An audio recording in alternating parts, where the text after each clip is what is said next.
នេះឆ្នាំថ្មីមើលយើងប្រុសស្រីគ្មានក្មៃសិក្សាខិតខំរៀនសូត្រដោយចិត្តហាមខ្លាក្រេបយកវិជ្ជាពីគ្រូបង្រៀនវិជ្ជាជាទ្រព្យថ្លៃថ្លាលើសលោកប្រសាទការ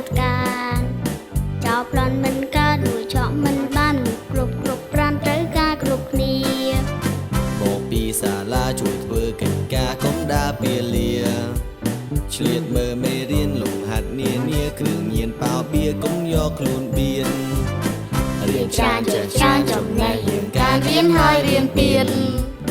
រៀនជួយគ្រួសារជួយសង្គមជាតិកុំរស់ចំសៀតរស់ដោយមានន័យ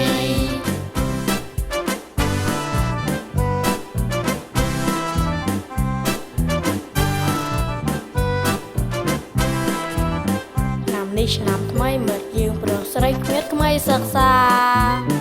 ខិតខំរៀនសូត្រដោយចិត្តហាមខ្លាក្រេបយកវិជ្ជាពីគ្រូបង្រៀនវិជ្ជាជាទ្រព្យថ្លៃថ្លាលើសលោកប្រសាទការចោលប្លន់មិនកើតមួយឆក់មិនបានគ្រប់ប្រានត្រូវការគ្រប់គ្នាមកពីសាលាជួយធ្វើកិច្ចការកុំដាពាលាឆ្លៀតមើលមេរៀនលំហាត់នានាគ្រឿងញៀនប៉ោបៀកុំយកខ្លួនបៀនរៀនច្រើនចេះច្រើនចំណេះយើងការរៀនហើយរៀនពៀនរៀនជួយគ្រួសារជួយសង្គមជាតិកុំរស់ចំសៀតរស់ដោយមានន័យ